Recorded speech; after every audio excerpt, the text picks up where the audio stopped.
Bana, hivyo ndivyo ambavyo 90 dakika zimetamatika pale Singida kwenye uwanja wa Airtel Liti, ambapo Young Africans alikubali kipigo cha mama mkanye mwanao, mazoezi sio mazuri dhidi ya Dodoma Jiji. Hatimaye Dodoma ameweka alama 3 kibindoni, lakini Young Africans nini ambacho kimemponza utakwenda kusikia hapa. Niko naye mchambuzi Dominic Salamba, lakini Godfrey wako studio kwa ajili ya kutujuza kinaga ubaga kile ambacho tumekishuhudia kwenye dakika 90 na zile 5 za nyongeza. Dominic Salamba, uko vizuri? Niko vizuri kabisa. Uzima upo na hulalamiki? Namshukuru Mwenyezi Mungu. Godfrey ameshuhudia Young Africans akipoteza kwa mara ya kwanza unbeaten Kushney.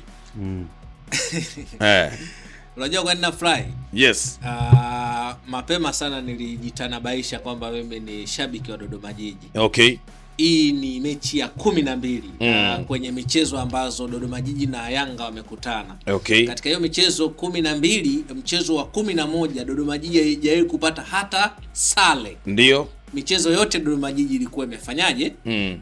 Imepoteza. Yeah. Kwa hiyo mchezo wa 12 good luck kwa Dodoma Jiji, ama bahati kwao Dodoma Jiji. Yes. Wameamua kuvunja uteja. Yeah. Zile kelele za kusema GSM wananunua mechi, sijui Young Africans wanacheza na marefa, sijui nini, zitakuwa zimeishia hapa. Kelele zote zitakuwa zimeishia hapa. Sawa, hivyo ndivyo ambavyo tunaanza hapa studio. Mimi naitwa Nicholas John, nikukaribisha tena kwa mara nyingine tena ili uweze kupata uchambuzi mzuri kweli kweli. Dominic Salamba, mimi nataka tuanzie kwako kwenye 90 dakika ambazo Young Africans amekubali kipigo cha mama mkanye mwanao, mazoezi sio mazuri, mabao 3-2. Nini hasa macho Young Africans kimewaponza kwenye huu mchezo? Ukitazama vizuri walikuwa na kila sababu ya kuweza kupata ushindi kwenye mchezo wa leo, lakini wamepoteza. Mengi yanazungumzwa mitandaoni. Djigui Diarra unaonekana kujivunja kwake ndio sababu ya Yanga kupoteza. Bakali Nondo Mwamnyeto, wengine wanaona ni kana kwamba amekuwa sababu ya mabao 2 yote ya mwanzo ya Young Africans. Amekubali kubonyea ili mlinda mlango Masalanga adake, huku ikiwa hajui nyuma yake kuna usalama kiasi gani. Je, hizi ni sababu ama ni miongoni mwa sababu? Hipi sababu kubwa ya Young Africans kupoteza? Nafikiri kwanza sababu ya kwanza ya Yanga kupoteza utazungumzia ubora wa Dodoma Jiji. Okay. Kwa sababu ni mpira wa miguu. Mpira wa miguu na matokeo matatu. Kwa hiyo si kwamba kila mechi Yanga anakuja anatakiwa aweze kushinda. Okay. Ambacho kinakufanya uweze kushinda ni mpango mkakati, mpango kazi ulionayo towards kwa opponents. Unaingia na plani gani? Ukiangalia Dodoma leo kwanza kabisa, badala ya kuanza kuzungumzia madhaifu ya Yanga, tuzungumzie ubora ambao wameweza kuonyesha, kwa sababu ukiangalia leo walikuwa very calm, walikuwa na organize mashambulizi yao, walikuwa na namba nzuri ya ulinzi, wakienda kushambulia wanakwenda kwa tahadhari, wakijua kwamba Yanga ni timu kubwa, walikuwa wanatumia mipira ya counter attack, baada ya kuwa wametoka kwenye kushambuliwa ndio wanaweza kushambulia. Lakini pia ukiangalia coach chao kimesheni nyota ambao hawazungumzwi, lakini wana uwezo mkubwa sana. Wakina Kibuta ukiwaangalia kuna yule mchezaji mwingine anaitwa William Edgar Williams, huko kina Kayanda, kuna mkongomana ambaye alikuwa Vita yule, wote ukiwaangalia ukiangalia beki wao Nandi Bubikoko yule. Kwa hiyo wana wachezaji ambao wana experience kubwa, golikipa wao yuko vizuri. Kwa hiyo mechi ya kwanza mwalimu Amani Josia aliingia na approach nzuri tu watu katika mechi ya leo, yakijua kwamba anakutana na Yanga ambao wakati mwingine wakienda kushambulia huwa wanakuwa wanaacha magepu. Okay. Lakini hata baada ya kuweza kufunga goli la kwanza la mapema dakika ya kwanza na sekunde kadhaa, still bado hawakuama kwenye plan. Ingekuwa timu nyingine ungechanganyikiwa na kuanza kufungua uwanja na kutoa mianya kwa Yanga. Kwa jambo la kwanza la Yanga kufungwa ni approach nzuri ya Manu Josia ambaye ameingia nayo, lakini ubora kosi chake na pande ambayo alikuwa ameingia nayo ilikuwa ni nzuri, ikaweza kuwafanya Yanga washindwe kupata matokeo. Jambo la pili utazungumzia kukosekana kwa utimamu wa klabu ya Yanga. Hasa kwa upande wa safu ya ushambuliaji. Ni kama kila mmoja amekuwa ana malengo binafsi. Kila mmoja anatafuta ufalme wake. Mwangalia Pacome, sema ambaye anatakiwa aweze kutoa pasi, ana dribble. Sema ku dribble anatoa pasi. Na wakati mwingine maeneo ambayo pengine angeweza kurahisisha kazi iweze kuwa rahisi, anataka kulazimisha afanye vitu ambavyo kwa saizi hawezi kuvifanya. Mipira mingi ilikuwa inapotea kwake, ikiwa ni sehemu ya mwisho ya kwenda kutengeneza shambulizi. Kwa hiyo alikosa umakini, lakini still kwa nafasi ambazo alizipata bado hakuweza kuzitumia. Ukija kwa upande wa Dube ndio uwezo kuzungumza. Wanapozungumzia leo Yanga amepata magoli 2, pengine tulikuwa tunazungumza hapa matokeo yangekuwa ni magoli 5-3. Okay. Kwa sababu amekosa nafasi 4 kama sio 5 ambazo mchezaji yoyote sio wa level ya Yanga hata kama angekuwa na Mungu anafunga. Hata Cisco anafunga. Anafunga. Yes. Lakini amekosa umakini kwa kiwango cha 90%. Na akabakisha 10% ambazo ni level ya chini kabisa ukiangalia. Kwa nafikiri na yenyewe ilikuwa ni moja ya sababu ambayo imeweza kuchangia. Sababu nyingine nazungumzia mtu kama Max. Anakosa magoli lakini pia anasahau majukumu yake kwamba yeye ni kiungo mshambuliaji. Jukumu la kufunga sio jukumu lake la msingi. Watu hawataweza kumlaumu Max kama hatafunga kwenye mechi na ikawa ni kosa. Lakini watu watamlaumu Dube, watamlaumu Depo kwa sababu ndio wenye jukumu la kuweza kufunga. Yeye kazi yake ni kiungo ambaye ana link team kati ya sehemu ya ulinzi na ushambuliaji. Kwa hiyo option yako ya kwanza hakikisha kwamba unatoa pasi kwa mtu ambaye yupo kwenye nafasi. Lakini yeye ameingia kwenye ushindani wa kutaka aingie kwenye chati ya wafungaji bora, kitu ambacho kinapelekea nafasi nyingi kuweza kuziwa na bad luck. Ana usahihi wa maamuzi. Mashuti mengi yanayopiga hayalengi lango. Kwa hiyo nafikiri kuna haja ya mwalimu au benchi la Yanga kuweza kuwaweka katika mazingira sawa timu yao, waweze kujua ushindi sio kwa ajili ya mtu, ushindi ni kwa ajili ya timu. Lakini mimi binafsi nikiangalia pamoja na makosa ambayo ameyafanya Bakari Nondo Mwamnyeto, mimi kwangu ninatemu ni makosa ya kawaida ambayo mlinzi yoyote duniani anaweza akafanya. Kwa nini? Goli la kwanza inapigwa cross ikiwa kali, akiamini anaweza akaokoa mpira unajikata unaingia. Ni goli ambalo mlinzi yoyote yule anaweza kufanya. Sawa. Yaani watu wasichukulia hasira. Baada ya kufanya makosa yale, maana yake tayari kisaikolojia kuwa sawa. Ndio maana hata mpira wa pili ameogopa. Akasema nisije kapiga header, alafu mambo yakaenda tofauti. Kwa hiyo kipa hakuwa mchezoni. So unaelewa? Kwa hiyo mimi binafsi Mwamnyeto ninampa lawama ni makosa ya timu. Yaani makosa yote aliyofanya makosa ya timu ambayo timu inakwenda inaadhibiwa. Lakini mimi kosa langu kubwa la kwanza na kwenda kumpa Djigui Diarra.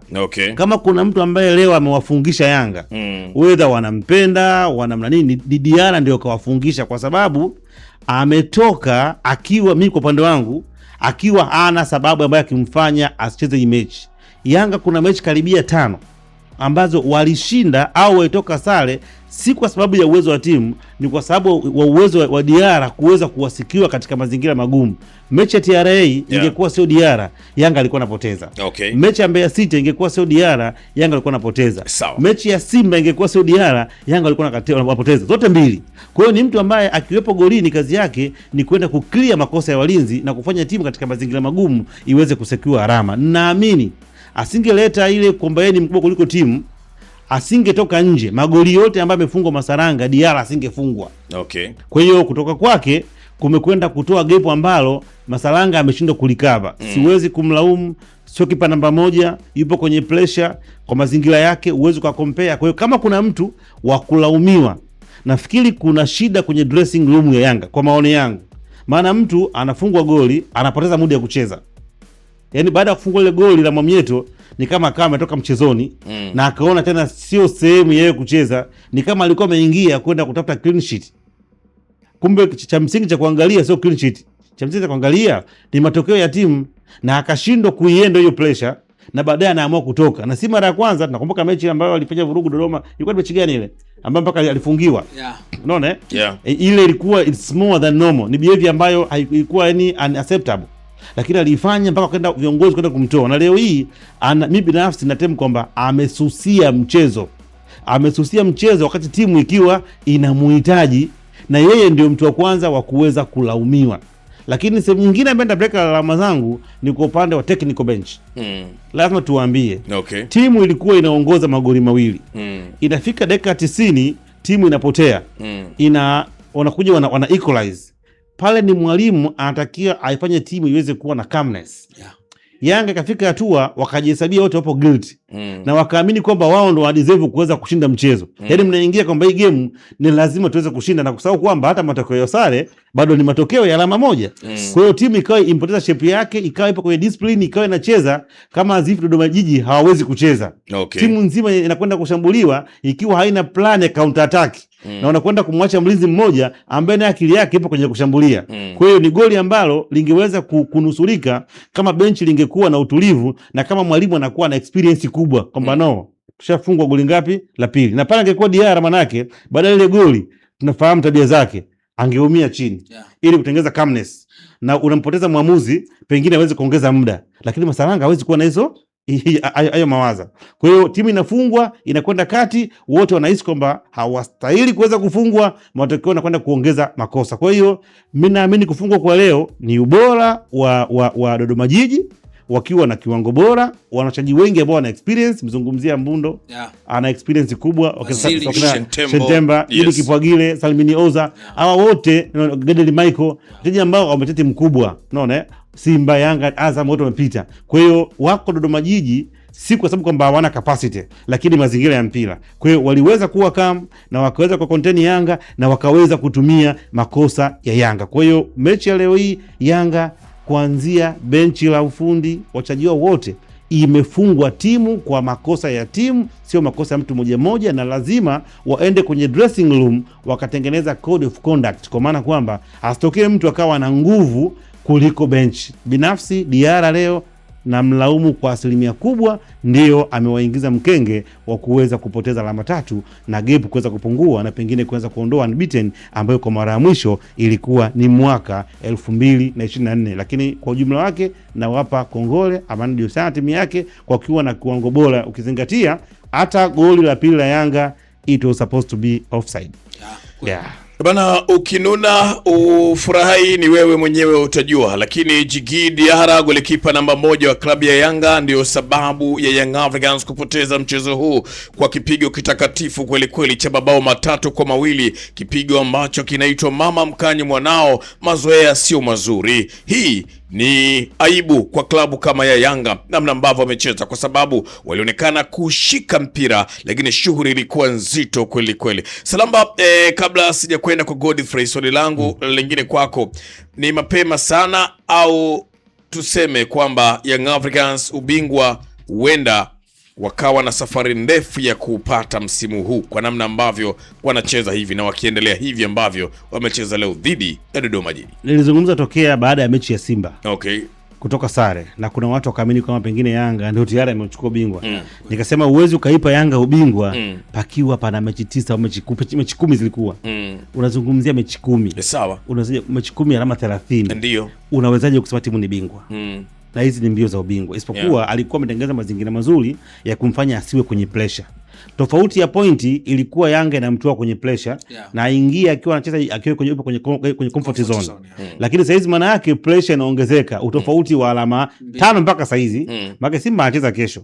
Kama Simba kesho akishinda, maana yake itakuwa ni alama 2. Kwa hiyo unatakiwa kwenye kila mchezo option yako ya kwanza iwe ni kushinda, sio sare.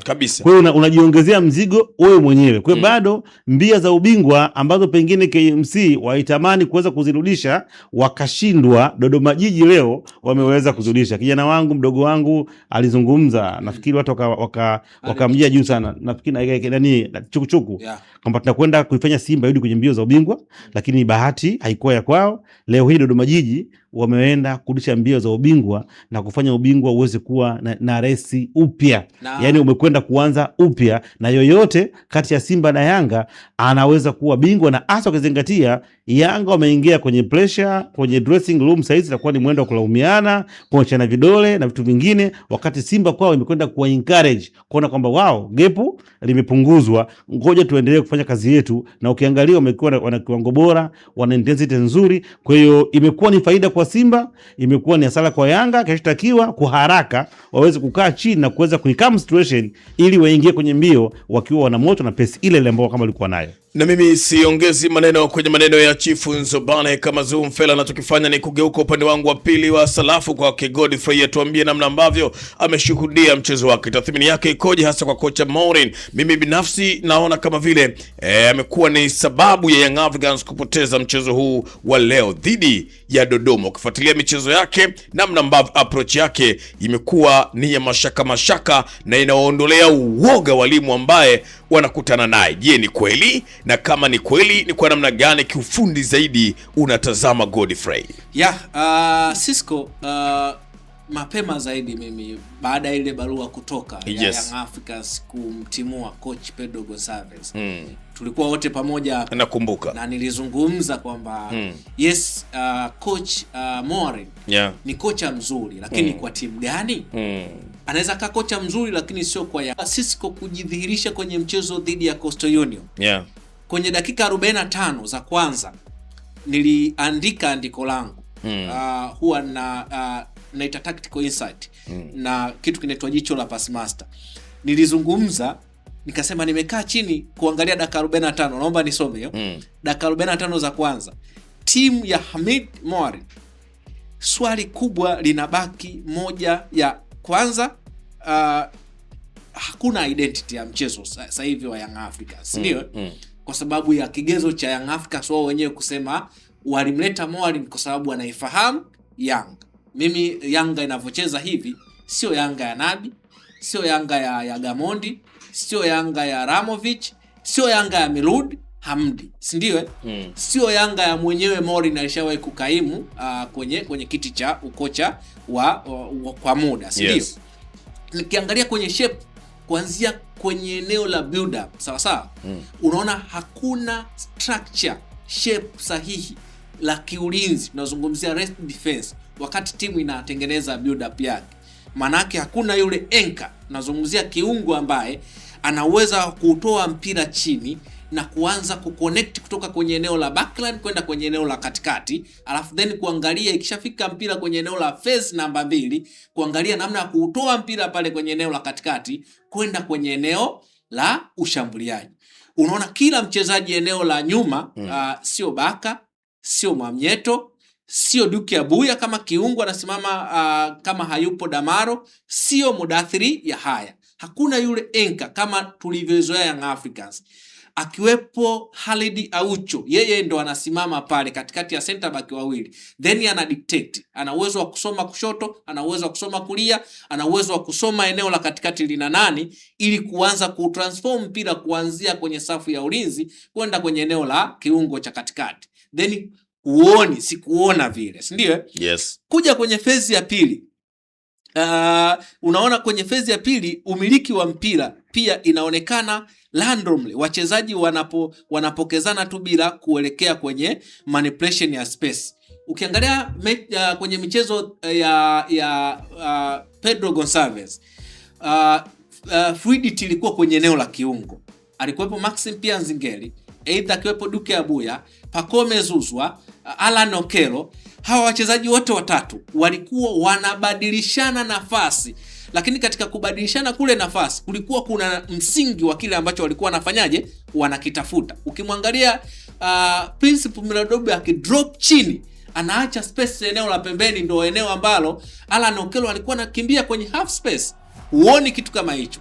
Kuja kwenye eneo la mwisho la final third, sawa sawa, ikifika kwenye final third hakuna automatism ya kueleweka, ni kama kila mchezaji anafanya anachojisikia. Amezungumza vizuri sana Dominic Salama. Kwa hiyo mimi uchambuzi wangu ni ule ambao nilishaandika kwenye mechi ya Coastal Union kwenye dakika 45 za kwanza. Sijakiona leo ambacho mimi nilikiona na nilikitarajia nikione. Huo upande wa kwanza. Upande wa pili, na game management ya coach Amani Josia, hasa kwenye mabadiliko yake. Ukimwangalia Mwana Kibuta, yes ni kiungo, lakini sio kiungo ambaye alikuwa na uwezo wa kukaa na mpira kwa muda mrefu.